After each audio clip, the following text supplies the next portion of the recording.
Assalamualaikum warahmatullahi wabarakatuh. Ya. Alhamdulillah dari sesi kelas manajemen wanita ini kita sudah kedatangan dosen HAM. Tepuk tangan dulu. Sudah ada di sini Mbak Lige, boleh panggil Bu Lige? Mbak Lige aja, dia masih. Jadi sebelum saya silahkan beliau, saya ingin memperkenalkan terlebih dahulu. Mbak Lige ini adalah lulusan, ya, jadi senior kalian nih, lulusan dari dulu masih departemen administrasi niaga 1979, angkatan 79.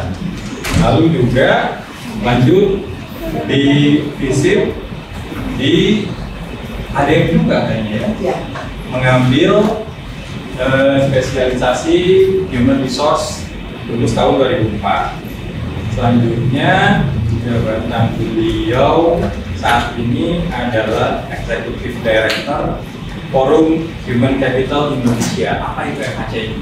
Nah, nanti langsung aja nanya dulu beliau, ya, apa itu FHCI. Jadi pokoknya kalau mau magang, ya, di BUMN dan sebagainya, tanya nanti balik ke ini. Nah, sebelum menjadi Executive Director di FHCI, pernah menjadi koordinator Employer Branding dan Partnership masih di FHCI, lalu asisten to Director Learning and Talent Development, Human Capital Development at Senior Vice President di Bank Pundi Indonesia September 2010 sampai Juni 2015, dan juga Senior Human Capital Relationship Manager di Bank BTPN. Nah, beliau juga punya konsultan, ya, konsultan SDM di Secret Service Indonesia dan juga Advisor Medika Putra sebagai human konsultan. Jadi pengalaman beliau selain sebagai konsultan di Human Resources juga sebagai praktisi. Jadi tolong dimanfaatkan, ya. Ini jam-jam sore gitu kan, tapi tenang aja. Saya udah bilang kembali, ya, Mbak, kita bikin sampai ayo bisa. Waduh, kuliah aja. Enggak. Santai aja. Ini bukan kuliah, ini kita sharing, ya Mbak, ya. Sharing. Jadi baliknya juga kangen gitu kan. Pengen melihat anak-anak Gen Z kayak gimana gitu. Oke, biar saya nggak banyak ngomong, kita undang Mbak Lige. Mbak Lige, Mbak Lige untuk menyampaikan materinya. Waktu dan tempat, silakan. Oke, tahan dulu. Waalaikumsalam. Selamat sore semuanya. Sore. Selamat sore semuanya. Sore.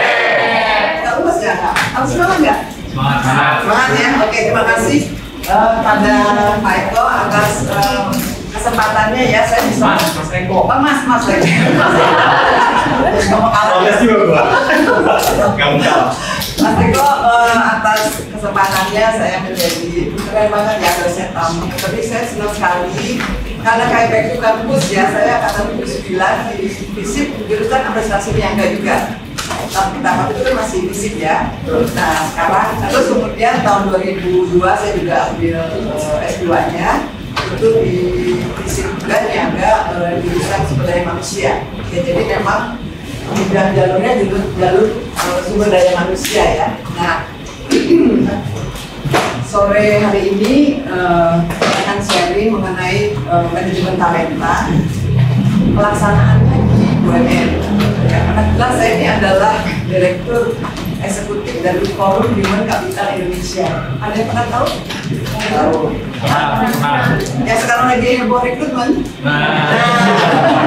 Jangan tahu saya, ya. Saya most wanted sekarang.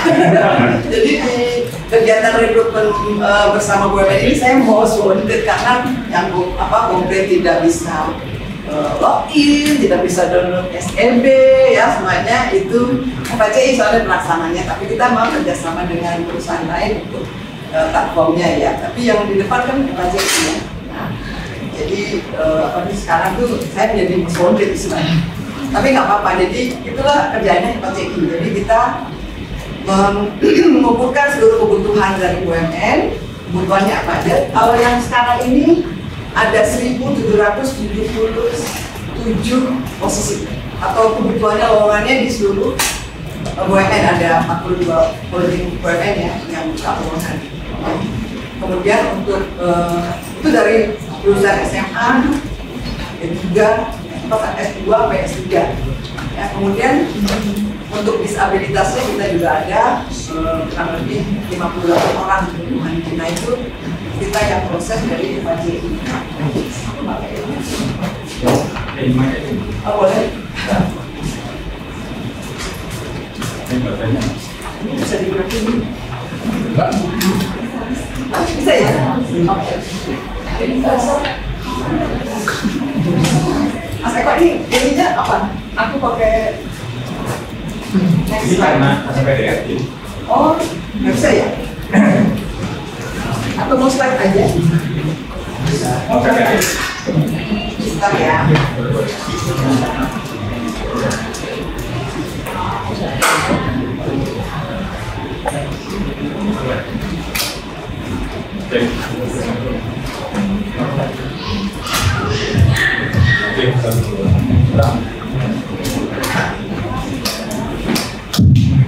Cek 1 2.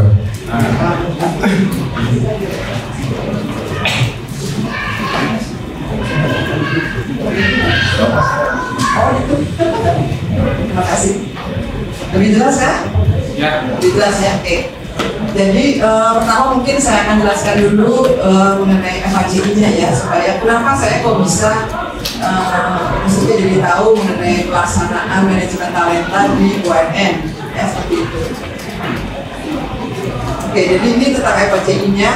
Jadi forum FHCI ini adalah forum berkumpulnya para pemerhati human capital, tapi ini khususnya para direktur SDM se-BUMN. Ya, jadi pengurusannya semuanya adalah direktur SDM di BUMN. Ya, kecuali ketuanya, ketua umumnya karena waktu itu dipilih oleh Pak Menteri sendiri, Pak Erick Thohir. Yaitu ketuanya adalah Ibu Alexandra Askandar, wakil Dirut Mandiri, tahu ya, yang cantik itu. Nah, tapi di bawahnya bidang-bidangnya adalah semuanya adalah direktur HC SDM, ya, dari berbagai BUMN. Nah, FHCI ini tentunya sebagai walaupun kegiatan bidang human capital dan pengurusnya adalah direktur SDM, tapi kan mereka sibuk ya dengan di masing-masing BUMN-nya. Ini kan kayak organisasi ekskul lah ya, seperti itu. Nah, jadi diperlukan sekretariat. Nah, sekretariat ini yang menjalankan seluruh kegiatan dari FHCI. Nah, saya lah di situ sebagai kepala sekretariatnya ya, seperti itu. Jadi sekretariat ini ya yang melakukan kerjasama dengan berbagai pihak dan sebagainya, operasional dan juga keuangan dan sebagainya. Salah satu alumni dia ada juga loh jadi karyawan saya. Iya, habis niaga ya, jadi bagian keuangan. Oke, nah ini visi misinya. Kemudian untuk strateginya ada 3 pilar utama, yaitu leadership development, attract and retain best talent, dan juga character building. Ya, makanya kita juga tahu ada core budayanya apa kalau BUMN? Ada yang apa akhlak?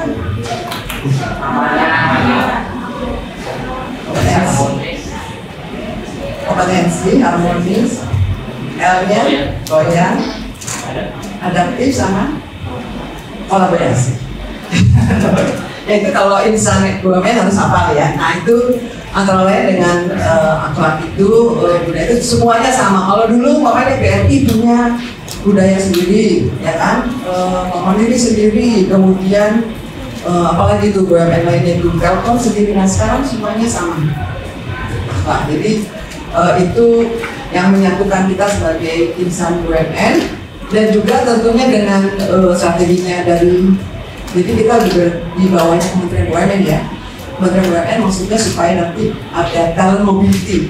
Jadi kalau talent mobility artinya talent yang di Telkom bisa pindah ke Mandiri namanya. Setidaknya budayanya sama, ya seperti itu.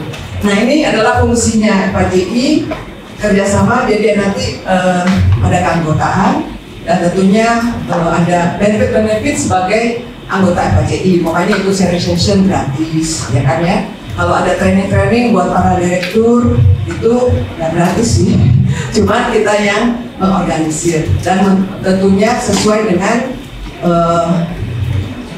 strategi atau yang apa yang sudah kompetensi-kompetensi yang sudah ditetapkan oleh Kementerian BUMN, ya seperti itu. Berikutnya, nah ini untuk program-programnya antara lain ya yang rekrutmen bersama, kemudian Magenta, pernah dengar Magenta? Ya itu belum ya, belum boleh ya. Magang generasi bertalenta, ya jadi kalau sebelumnya magangnya itu kan per periode ya, jadi 6 bulan. Kalau sekarang kapanpun kalian mau magang, durasinya sebulan, 2 bulan, 3 bulan, lihat aja di websitenya. Kalau ada yang cocok silakan masuk ya. Jadi nggak ada batasan periode ya. Dan nanti pada akhir magang nanti akan mendapatkan sertifikat yang ditandatangani oleh Pak Menteri, Pak Erick Thohir seperti itu. Jadi tinggal masuk aja. Nah, FHCI punya 2 sayap ya. Yang satu Sri Kandi, yang satu lagi Goen Muda. Sri Kandi itu adalah para leader wanita, woman leaders ya. Jadi di BUMN itu ditargetin sama Pak Menteri, seluruh BUMN akhir 2024 25% harus leadersnya itu adalah wanita. Direktur di BUMN harus lebih, sekarang ini mungkin masih 20% atau 21%. Makanya sering lihat nggak banyak direktur wanita ya di BUMN ya, nambah-nambah terus. Nah nanti masing-masing BUMN juga tentunya membuat apa namanya, pelatihan apa, talenta di masing-masing BUMN-nya untuk menjadi woman leader. Kalau yang BUMN muda itu adalah para direktur yang usianya di bawah 42 tahun. Ya jadi banyak nih sekarang dia udah mencapai target kalau nggak salah, karena targetnya cuma 20% udah mencapai target. Jadi banyak sekali itu bisa laki bisa perempuan ya, nggak hanya laki saja, nggak hanya perempuan saja, tapi usianya di bawah 42 tahun. Kalau sekarang ketuanya BUMN Muda itu Pak Soleh Ayubi, itu adalah wadirutnya Bio Farma. Dan dia tuh yang di-hire oleh Pak Erick Thohir dari Amerika. Jadi daripada kerja mah orang asing ya ditarik, jadi ini apa masih muda sekali. Kemudian kalau ketua umumnya Sri Kandi adalah Ibu Tina, sekarang itu direktur HC di Pupuk Indonesia. Ya. Kemudian kita juga, nah FHCI itu kan non-profit ya, kumpulan non-profit. Supaya profit kita harus sudah punya usaha ya. Jadi kita ada anak perusahaan, lembaga sertifikasi profesi ya. Jadi itu adalah untuk bidang SDM. Jadi teman-teman bisa sih Mas Eko kalau mau ikut menjadi sertifikasi, kan ada sertifikat pendamping ya. Oh bisa ya? Bisa. Dari teman mahasiswa bisa. Kalau mau ikut sertifikasi pilihannya bidang apa gitu ya kan. Nanti sertifikasinya itu dengan kita dengan BNSB. Bisa. Banyak kita beberapa kerjasama dengan UNS untuk apa mahasiswanya pendamping ya. Karena untuk dosen juga sekarang harus diarahkan untuk punya sertifikat. Ya bisa. Oh iya. Nah kalau mahasiswa ini jadi mahasiswa ada apa? Berarti ada sertifikasi apa aja? Ini kami bidang SDM. Mulai dari staff apa boleh pilih aja salah satu. Kan nanti ada pelatihannya dulu, ada bimbingannya dulu. Nanti tadi itu bisa dapat dari BNS. Menarik. Ada 23 skema, staff, supervisor sampai level direktur. Kalau bisa ya kerjasama. Kita pernah kerjasama dengan Abipraya apa namanya itu? perusahaan konstruksi ya konstruksi Abipraya, dia untuk CSR-nya memberikan bantuan CSR kasih 100 mahasiswa untuk ikut LSP dengan gratis. Jadi yang biayain si Abipraya, Abipraya seperti itu. Jadi itu bisa ya. Nah itu dari situlah baru FHCI ada income-nya ya. Kemudian ada juga lembaga pelatihan kerja ini untuk pelatihan. Jadi ini sekilas tentang FHCI. Jadi secara pekerjaan saya memang banyak berhubungan dengan BUMN. Ya. Oke, berikutnya saya akan sharing yang pelaksanaan. Kalau teorinya udah Mas Eko ya.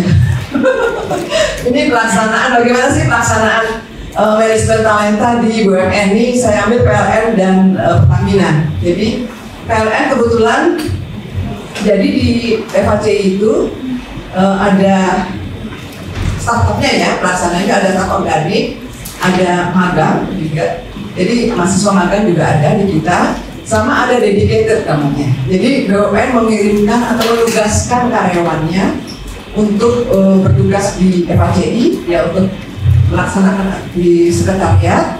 Nah kalau PLN kebetulan kirim 4 orang, nanti ada Pertamina 1 orang di BPTN. Jadi beberapa BUMN itu menugaskan karyawannya di FHCI ya. Nah karena lumayan kalau PLN ada 4 orang, jadi saya bisa banyak masukan dan juga kita bisa sharing ya di sini ya. Oke. Untuk yang di PLN, jadi tujuan talent manajemennya itu menciptakan sistem manajemen talenta dan pegawai yang excellent agar kita talenta unggul, berdaya saing, dan juga adaptasi dengan perubahan ya. Jadi ini bagus sekali ya. Kalau zaman saya waktu di bank dulu berapa puluh tahun yang lalu ya, belum ada manajemennya. Jadi kalau mau pilih talenta, siapa yang yang dikirim untuk ikut training atau apa ya, cip-cip ya Mas Eko ya, belum ada manajemennya. Kalau sekarang sudah ada manajemennya. Ini sudah biasa ya manajemen talenta. Jadi karyawan tinggal mengikuti saja. Oke, berikutnya. Nah ini, talentnya itu berbasis kompetensi ya. Jadi mereka sudah ada sistem SAP, menggunakan SAP, jadi database dari karyawannya itu, dan karyawan diminta untuk aktif mengisi sendiri profil atau akunnya.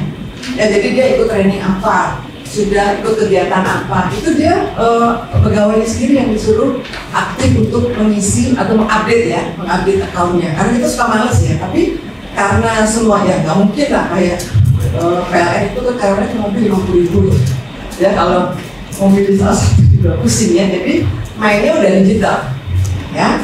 Jadi dari digital semuanya kita aktif karyawannya, kemudian ada penilaiannya dari masing-masing karyawan tuh setahun sekali, kemudian ada assessment 2 tahun sekali. Jadi setiap karyawan wajib ikut assessment 2 tahun sekali untuk melihat bagaimana perkembangan kompetensinya ya, seperti itu. Jadi di sini saya surprise juga, jadi karyawannya yang harus aktif. Kalau kalian udah ikut training ini, nah itu terus tapi nggak ngisi, ya kalau di filter ya istilahnya itu yang nggak dapat ya, istilahnya nggak masuk dalam list ya, karena semuanya berdasarkan digital. Oke, berikutnya. Nah berikutnya ini adalah frameworknya sistem manajemen talenta dan pegawai ya. Jadi pertama diidentifikasi dulu apa sih kebutuhannya kan. Jadi kebutuhan untuk talentanya mungkin ada jabatan ya di kantor pusat atau di mana yang lowong gitu ya kan. Nah itu diidentifikasi, kita lagi butuh nih manajer apa atau direktur apa. Anak perusahaannya banyak ya, PLN itu nggak hanya ada PLN, ada saya susah oleh ada iPad Plus yang tidak internet, macam banyak sekali anak perusahaannya. Nah itu, jadi kalau ada lowongan, dan di PLN itu sistemnya sentralisasi, ya sentralisasi. Jadi semua itu di holdingnya, di kantor pusatnya ya, untuk para talent ini. Nah kemudian masuk ke talent acquisition, kemudian talent classification itu juga apa sih kebutuhannya seperti apa, kemudian bagaimana dikembangkannya. Para talent kan pasti untuk satu jabatan kandidatnya banyak ya. Bagaimana kita memilih pegawai yang cocok dengan lowongan itu. Kemudian tentunya ada talent mobility ya, pindah-pindahnya. Kemudian bagaimana kita mempertahankan talent ini. Kemudian juga baru kita mengukur kesiapan dari talenta. Jadi dari proses-proses ini dilakukan oleh SDM di kantor pusat. Nah, nanti profil yang tadi saya bilang ya, karyawan itu atau tiap pegawai itu diminta untuk mengupdate datanya. Kita lihat pengetahuannya seperti apa, kompetensinya seperti apa, pengalamannya apa saja, kemudian juga atribut individunya. Atribut individunya maksudnya apa sih dari yang di luar-luar kayak ekstrakurikulernya ya? Apa? Karena banyak komunitas-komunitas juga di BUMN. Ada yang senang lari, senang olahraga ini, senang dancing, senang apalagi nyanyi mungkin ya. Jadi kalau di BUMN itu kalau kita bikin acara perlombaan apa namanya koreografi ya, itu banyak sekali. Mereka sudah punya komunitas-komunitasnya, itu gampang sekali kita kalau mau bikin perlombaan karena masing-masing BUMN sudah ada. Baik, berikutnya. Nah ini, saya bilang sih PLN bagus ya Mas Eko ya. Kalau melihat, saya lihat sendiri dari apa tuh namanya pelaksanaan talentnya, itu PLN itu kerjasama dengan berbagai universitas di luar negeri. Ya, dia berkunjung, pokoknya gimana caranya karyawannya mendapatkan treatment yang bagus atau bisa diterima ya. Nah, mereka ada dua program besar, itu program tugas belajar dan penugasan khusus. Nah, kalau FHCI masuk penugasan khusus ya, jadi biasanya ke FHCI atau ke Kementerian SDM, Kementerian BUMN. Ya, jadi di kementerian itu juga banyak yang bukan karyawan kementerian ya, mereka dari BUMN juga yang bertugas di sana. Ya, dari bulan, setahun, malah ada yang 2 tahun gitu ya kalau betah ya. Padahal sebenarnya penugasan diri jangan lama-lama karena kasihan kan ya, mereka juga perlu pengembangan di masing-masing BUMN-nya. Nah, yang kedua ini yang program tugas belajar yang sebelah kiri ada 2, yaitu pendidikan formal luar negeri meninggalkan tugas kedinasan. Jadi dia full belajar. Di sini ada programnya yang luar negeri beasiswa PLN dan untuk program luar negeri beasiswa luar PLN. Luar PLN itu maksudnya seperti LPDP ya. Itu kan ya, nah, mereka kerjasama juga, jadi separuh LPDP yang bayar, separuh PLN yang bayar. Nah, ini full. Tahun kemarin aja kalau nggak salah ada 200 karyawan PLN yang pergi ke berbagai university. Ya, itu lain Pertamina. Ya, jadi saya juga surprise sih Mas Eko. Kita pikir PLN gitu, ternyata apa development dari para pegawainya bagus banget. Jadi kalau mau kerja coba di PLN. Ini informasi Mbak. Ya. Jadi PLN itu bikin kerjasama dengan UI, Fakultas Teknik, mensekolahkan 120 ya, 120 orang S2 di Fakultas Teknik, dan itu full coverage semuanya. Karena secara finansial ya, PLN itu sekarang lukratif banget. Jadi kalau mau pilih either Telkom atau PLN gitu kan, either Telkom atau PLN gimana? PLN lah gitu. Bocoran. Terima kasih, karena saya sehari-hari BUMN, jadi saya tahu yang ternyata begini ya. Benar Mas Eko, jadi PLN tuh apa namanya? Dengan Pak Rio ya, Pak Rio. Pak Rio itu kan korponya ya. Ya, dengan Pak Rido saya biasa saja. Dan apa tuh namanya untuk pengembangan, jadi kebetulan direktur SDM-nya itu ketua bidang 4 di FHCI. Kemarin tahun lalu kita bikin HCS ya, Indonesian Human Capital Summit. Kita Fakultas Hukum kan Mas, Pak. Iya, nah, betul. Itu sponsorshipnya dari PLN dan supportnya ya karena tugasnya. Jadi ya teman-teman kalau mau ya namanya PLN kalau saya. Kalau tadi mungkin nggak kepikiran ya, pengennya Pak Mandiri atau apa gitu ya. PLN is one of the best ya. Khususnya kalau saya lihat dari talenta, bagaimana benefit dari pegawainya gitu. Memang setahun 2 tahun pertama dikirimnya keluar Jawa ya.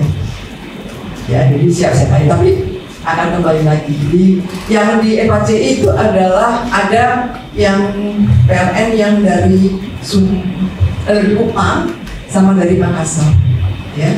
Pengalaman sebelumnya, angkatan sebelumnya ada PLN yang dari Medan, kemudian dari Sulawesi juga dari Bau.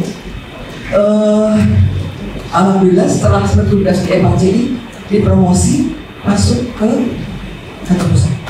Ya jadi sebenarnya melalui jalur FHCI karena kesempatan di situ exposure ya. Jadi kalau di FHCI ada kegiatan, ya kan karyawannya itu juga. Jadi saya minta karyawan PLN itu ya semuanya, tapi yang PLN is the best. Itu menjadi jadi MCK, menjadi kalau acara Zoom sebagai atau enggak nih RBB ini PIC-nya orang PLN. Gitu. Jadi karena kami nggak punya karyawan tetap ya. Jadi ada organik tapi cuma 2-3 tahun udah pindah lagi masuk BUMN. Jadi itu yang dikirim memang talent sih yang ke FHCI ya. Karena saya mintanya yang talent ya. Jangan yang bodoh gitu. Pernah ada yang kirim dari BUMN yang ya menurut saya nggak bisa kerja ya, kita pulangin. Karena di PKC itu kerjanya juga kan seluruh BUMN ya. Jadi memang benar-benar harus yang talent. Kemudian yang tugas belajar lainnya ada juga yang tidak meninggalkan kedinasan, jadi dia tetap di posisinya. Misalnya program pembelajaran jarak jauh, yaitu bisa melalui Zoom atau program mandiri ya. Jadi dia bisa sendiri mengambil belajar atau mau meningkatkan pendidikannya, tapi tidak meninggalkan kedinasan. Jadi itu adalah jenis talent development di PLN. Jadi bagaimana supaya bisa pilih ini ya tadi. Aktifkan profil, kemudian setiap aktif ya, dan bisa jadi orang yang unik ya. Kalau dari saya sih orang yang unik, punya kepandaian yang unik itu akan menjadi perhatian. Baik Mas. Nah kalau ini sih secara teknisnya ya, jadi memang dia ada seleksi dulu dari datanya, kemudian sosialisasi dulu apa saja sih tugas belajarnya ya. Kemudian ada FHCI, ada yang luar negeri, kemudian ada pembinaan transikal. Jadi kalau luar negeri kan ada IELTS ya, bisa dapat semuanya. Kemudian ada pembinaan kelas khusus. Nah untuk FHCI aja mereka dites bahasa Inggris ya sampai sebegitunya. Itu ngantri yang masuk FHCI. Ya, kemudian ada seleksi beasiswa bagi talent yang memiliki LOE, kemudian dan persyaratan lainnya. Kemudian ada pengumuman beasiswa dan penetapan, kemudian penerbitan surat keputusan untuk mutasi pegawai tugas belajar ke Pusdiklat. Jadi kalau pegawai PLN itu sudah lulus ya dari semua tesnya, tapi belum waktu dia berangkat, biasanya September ya kalau mulai. Nah, sambil menunggu waktu itu mereka dimutasikan dari tempat asalnya ke Pusdiklat di bawahnya Pak Rio. Nah, kemudian berikutnya adalah persiapan terhadap dan sebagainya. Kemudian nanti setelah dari selesai belajar, mereka harus sharing session juga kepada pegawai lain. Dan itu pastinya kalau dari selesai belajar pasti ada promosi ya, mutasi ataupun promosi. Ini untuk yang tugas belajar, seleksinya seperti itu. Kemudian, nah kalau di FHCI seperti biasa nih, biasanya setahun sekali sih mereka udah melakukan seleksi, kemudian ada pendaftaran peserta, siapa saja boleh, ya, kemudian ada seleksi administrasi, ada wawancara, yaitu tadi termasuk bahasa Inggris, kemudian penetapan talentnya, terus pelaksanaan penugasan, dia juga nanti akan bikin laporan, dan nanti setelah selesai kembali ke unit asalnya atau ada perubahan lainnya. Yang saya bilang tadi, angkatan-angkatan pasti yang kalau udah dari luar kota akan kembali ke Jakarta, ke kantor pusat ini kalau yang bagus banget. Karena pada setiap event, kalau event BUMN, kalau dia ada yang saya tugaskan baca doa. Ya, dari ini kan saya bilang sama orang PLN-nya, mau dari Pak, ini kan gua bapak lo, kayak gitu Bu. Ya, jadi mereka setelah selesai, ya pasti di tes ya istilahnya. Itu yang di PLN. Mungkin ada pertanyaan dulu sampai sini Pak, pertanyaan Mas Eko dulu ya. Ada yang mau bertanya? Atau ada yang mau ke PLN nggak? Belum kepikiran ya? Silakan kalau orang yang mau tanya gimana bisa jadi talent gitu. Ini Mbak Nika ini praktisi, jadi harus digali. Kalian mau jadi talent apa enggak gitu kan? Kan saya pernah cerita, ordinary employee sama talent itu beda. Gitu. Ada salah satu BUMN untuk kalau masuk kategori talent itu pelatihannya itu minimum ke overseas. Levelingnya tergantung mau Asia Tenggara, Eropa, Amerika, itu tergantung. Jadi itu sebagai privilege untuk menjadi talent. Karena esensi dari talent management itu kan bagaimana menciptakan future leaders untuk organisasinya, biar nggak ribet nantinya cari pimpinan-pimpinan. Ayo silakan yang mau nanya. Nah, masuk. Namanya Abin. Gerak aja, gerak. Sebelumnya terima kasih Mas Eko atas kesempatannya. Buat itu saya izin bertanya. Mungkin pertanyaan saya cukup sederhana sih, terkait dengan kira-kira apa sih mindset, skill set, dan tool set yang harus dimiliki oleh seorang trainer, terutama berkaitan dengan ya yang ada di bawahnya. Terima kasih, mungkin cerita dulu. Ya. Terima kasih pertanyaannya. Jadi selain dari di UMS, saya juga sharing sebagai pernah jadi direktur SDM juga ya. Jadi bagaimana kita kok bisa jadi talent tadi ya, kalau di PLN tadi ngisi ini, ngisi itu ya kan. Tapi yang secara general ya, do your best ya, jangan ngeluh dulu pekerjaannya apa, taruh dulu apa, just do your best ya, kerjain semuanya. Kemudian kita nggak pernah tahu bagaimana karir kita berikutnya kalau kita tidak bekerja dengan baik ya, karena atasan hanya melihat oh ini kerjanya bagus, kerjakan semuanya dengan antusiasme ya, mukanya itu smile gitu loh ya, semangat, siap Bu, siapa gitu ya kan. Nah itu akan membuat atasan itu semangat gitu ya kan.